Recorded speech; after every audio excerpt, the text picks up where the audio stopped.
14 लोक ये कोई कहानी नहीं, बल्कि एक गहरा आध्यात्मिक रहस्य है। हमारे ब्रह्मांड में कुल 14 लोक माने गए हैं, 7 ऊपर और 7 नीचे।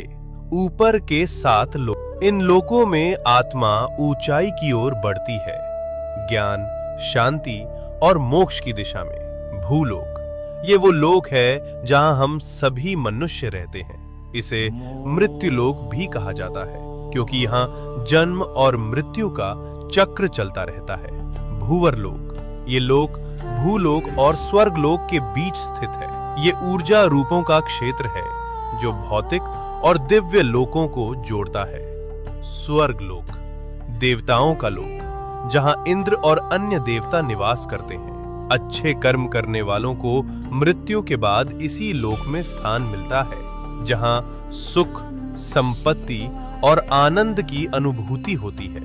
महरलोक, ये दिव्य ऋषियों, तपस्वियों और महान आत्माओं का निवास स्थान है, जहां वशिष्ठ और विश्वामित्र जैसे महान ऋषि तपस्या करते हैं। जनलोक, इस लोक में वे आत्माएं निवास करती हैं जिन्होंने ज्ञान और ध्यान में परम सिद्धि प्राप्त की होती है।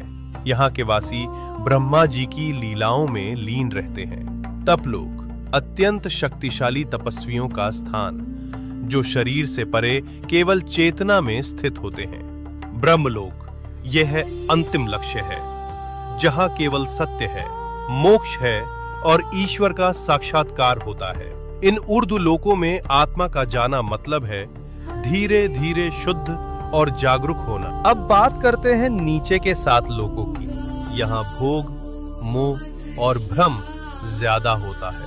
अतल लोक, राक्षसों और मायावी शक्तियों का घर।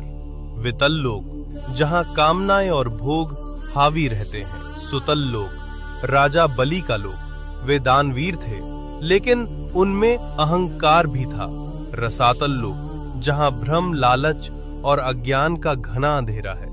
तालातल लोक, छल, धोखा और झूठ से भरा हुआ लोक। महातल लोक, जहां अंधकार और अहंकार का बोलबाला है। पाताल लोक, सबसे नीचे का लोक, तामसिक ऊर्जा और इच्छाओं का केंद्र। लेकिन इन सब का मतलब सिर्फ बाहरी दुनिया नहीं है। ये 7 लोक हमारे भीतर की नकारात्मक सोच और कमजोरियों का प्रतीक हैं।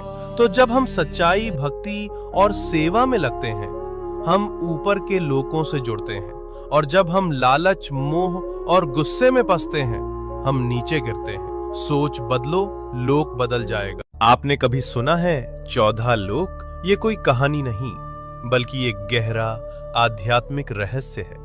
हमारे ब्रह्मांड में कुल 14 लोक माने गए हैं, 7 ऊपर